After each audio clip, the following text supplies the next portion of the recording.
Hey everyone, it's Ben Hardy here, and in today's going to be reviewing the GLE 450. Before we get into this video, I want to give a huge shout out and thank you to the Mercedes-Benz of Salt Lake City, Utah for giving me some time with this GLE. This particular one is still available for sale for the time being, so if you're interested, I'll include a link to their website in the description down below. And then on a side note, if you want to save time and money the next time you purchase a car, link to my car buying guide in the description down below. Let's get into it.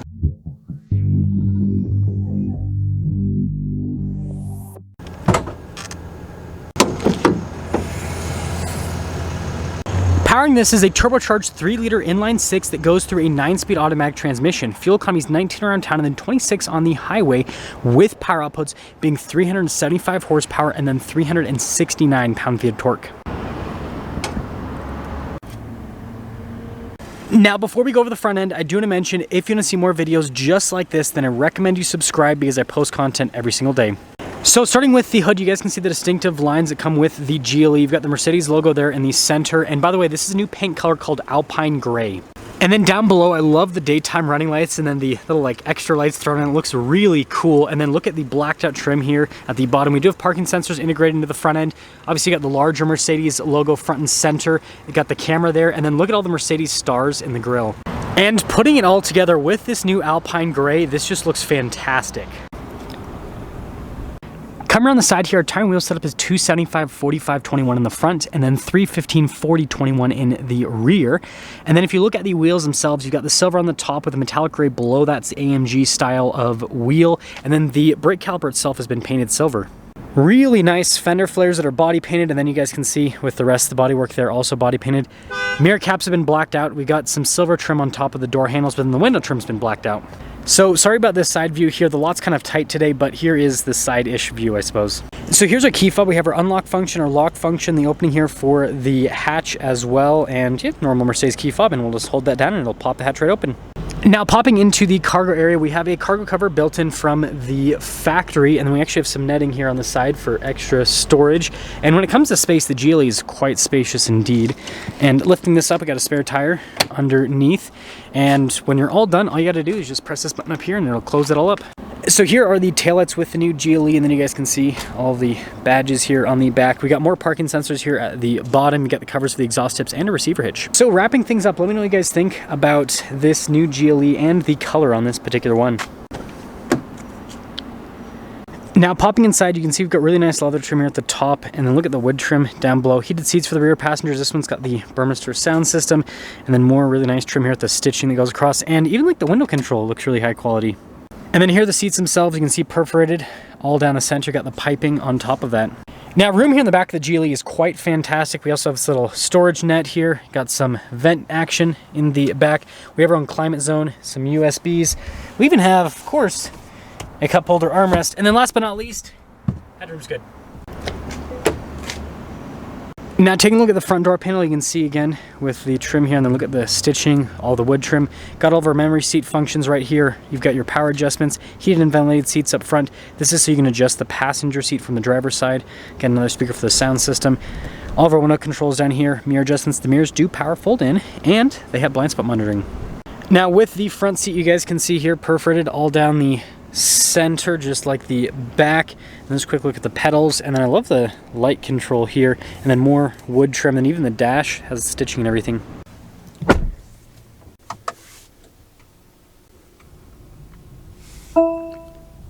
Now here's the steering wheel in this GLE. We've got really nice paddles here on the back of the steering wheel, some controls here for the infotainment system. On the other side, you got controls for the center screen there. This comes with adaptive cruise control. You got your volume controls as well. And then I love the darker trim around the steering wheel. It reminds me of the S-Class steering wheel. Actually, it's really cool looking. And then you got your turn signal stock and then our column shifter. Now, diving into the center gauge cluster, it's really cool, all of the different like customization options that are available for this. So you can do like a nav view, for example. The view that I had earlier was like the classic view right here, as you can see, which is kind of like your normal Mercedes gauge cluster. But overall, super customizable, and it looks fantastic. Now, we do have the 360 camera system here with the GLE, so you've got a bunch of different camera views that you can go through here. So for example, we can do like side view, all that stuff, and resolution with the camera system is also really good. Now, as for the rest of the infotainment system, first off, response time with the screen is fantastic. And like I said, you can control this with a little keypad down below and then also with the steering wheel. I'll show you guys the keypad in a moment. Obviously, the most important thing is the comfort tab. This does have massaging seats, and then also you have the ambient lighting, which I've always thought is interesting. It's in the comfort tab. But overall, easy to use infotainment system, and yes, it's connected to the gauge cluster. Really nice material use on the dash, and look at the wood trim and then the ambient lighting as well. We've got our dual zone climate controls in this area. Sorry about the glare right there, that's horrible. But got this nice wood trim here. It covers up like the wireless phone charging pad. Got some cup holders. This has the heated and cooled cup holders. And then here is the keypad to control the infotainment system. And then you got your volume control, some shortcut buttons, your wrist rest here in the back. And then we do have our drive modes that we can go through. So we have an individual, we've got a sport, comfort, eco, and then even an off-road mode with this as well.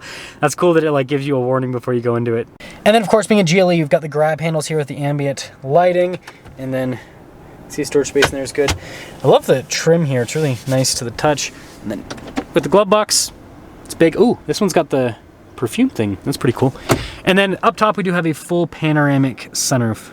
So here's our window sticker for the GLE. You guys can see the standard equipment here for the car. There's your base MSRP, $69,500. That Alpine Gray is just under 2,000 bucks for the option here. And this one also has the upgraded leather interior. Anyways, quite a few other options with this one. Total MSRP, $95,975. Let's see how it drives.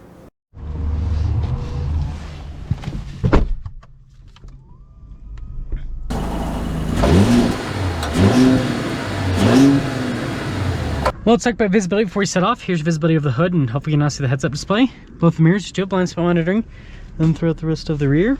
And, well, GLE away.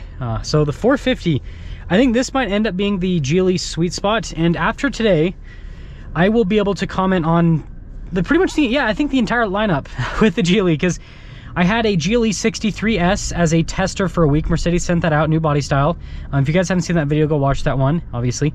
I reviewed the 350, 450, and then I'm going to review the 53 after this. So I think that pretty much covers most of what people are going to be looking at with the GLE lineup. Let me know in the comment section if you guys want me to do any other ones here.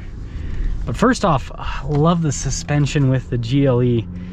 And this is just a Mercedes thing. They do such a good job with their damping, just making the suspension nice. Like it's hard to explain. It's squishy in the sense that like it doesn't, like the compression's really nice, but it's not like bouncy up and down like what you might get in an off-roader. And so it's like this nice in between where there's enough firmness to where it doesn't bounce all over the place, but then it's soft enough to where it's super comfortable. So actually getting up and moving here with the 450, I will be making some comparisons to the 350, you know, obviously the 4-cylinder version of the GLE, for those of you that might be, you know, cross-shopping them.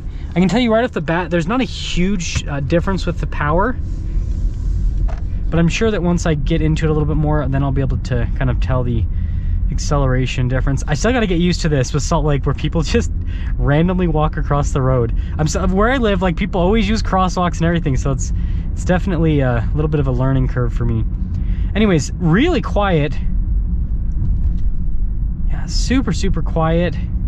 Suspension's comfortable. The seat comfort's great. Obviously, you do the massaging seat function as well. The thing I like about these Mercedes seats is they're wide enough so that, like, if you're a larger person, you can still fit in them, but then they're narrow enough to where you're not sliding all over the place. It's a really good middle ground when it comes to seat size. Okay, so we're gonna kind of get on it a little bit here. Just kind of partial into it. Really good torque. I'll get a better acceleration up here in a moment.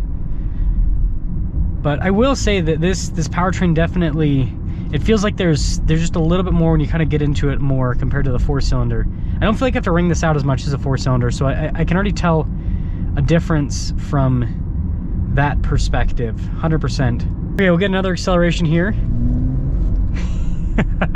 That's pretty cool.